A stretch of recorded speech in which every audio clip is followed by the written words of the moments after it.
CBS 46 News presents Public Affairs on Peach.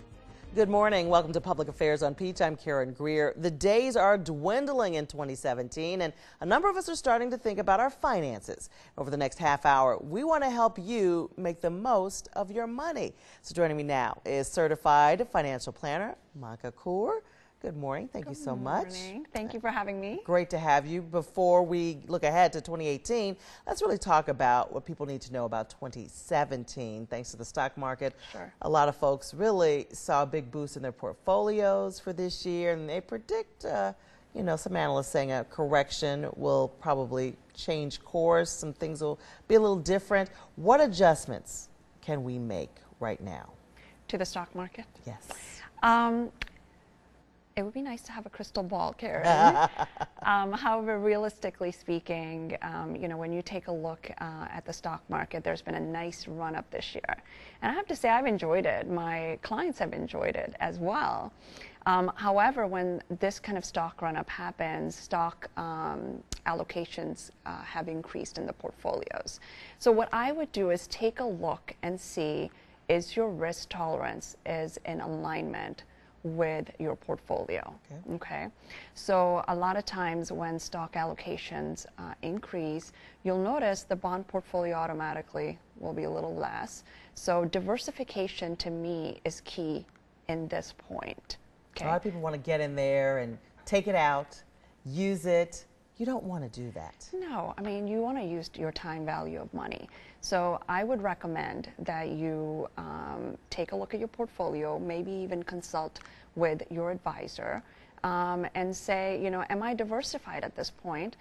Do I have the right mixture of large companies, mid-size, small, growth, value, international, alternatives, real estate, and make sure that you have multiple asset classes in your portfolio.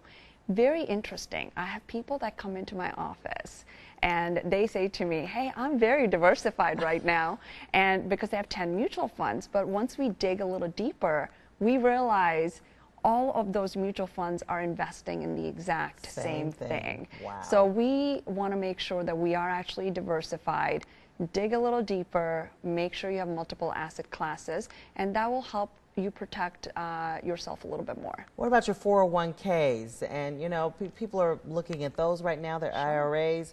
What do you suggest for those? I love 401ks. I love IRAs. They're a tremendous opportunity that you have for your portfolio because of the tax benefits there as well. So what I recommend is start off by looking at the limits. So the limits for 2018 are going up slightly to $18,500. For the 401ks, if you're under the age of 50, and $24,500. It's a small increase, but it's an increase nonetheless. And, are you maxing out your 401k or your IRA? If you are not, then are you able to do so? Okay, at the very least, I always tell people, take a look at your company match, because you definitely don't want to leave that on the table. Oh, yeah. It's free money to you. As you start looking at your budget for 2018, what kinds of things should you be doing? You always say you take some, you save some. Sure. What should you plan for that budget for next year? Well, I think it depends on your short and long-term goals. I think this is a great time of the year for you to review and reflect. See what your goals were at the beginning of this year, and then determine, have I reached those goals? And if you haven't, what held you back from doing it? I think that's really important. And then take a look at what you want to accomplish next year. Do you want to pay for your vacation for your family? Do you want to potentially retire a little bit earlier than anticipated? And what is it going to take for you to get there, get organized, prioritize? I think that's very important. In the past couple of years, we've seen a lot of people change jobs, things change, they lose a job. You've always advocated for having that emergency fund available. Absolutely. What should that fund look like? Because you really do need to be prepared. Well, I think emergency funds are so important. I think they're the foundation to your financial life because they protect you, okay, against any sort of thing that might happen, so that you don't have to take money out of your 401k. You don't have to take on credit card debt. Okay, so make sure, if it's possible, to have 3 to 6 months of expenses in cash at all times. A lot of people, it's daunting for them to have that much money in cash. And I've seen people with significant incomes that struggle with this as well.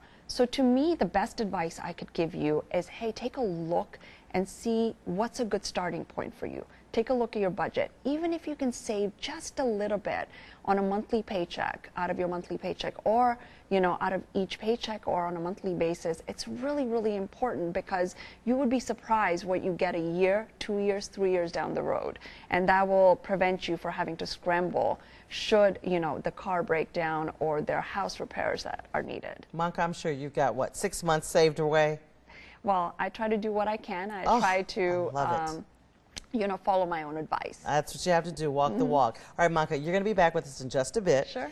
We're a little later in the show, but when Public Affairs on Peach returns, we're going to talk to an accountant about what we can all do to reduce our taxes. You don't want to miss that. We'll be right back.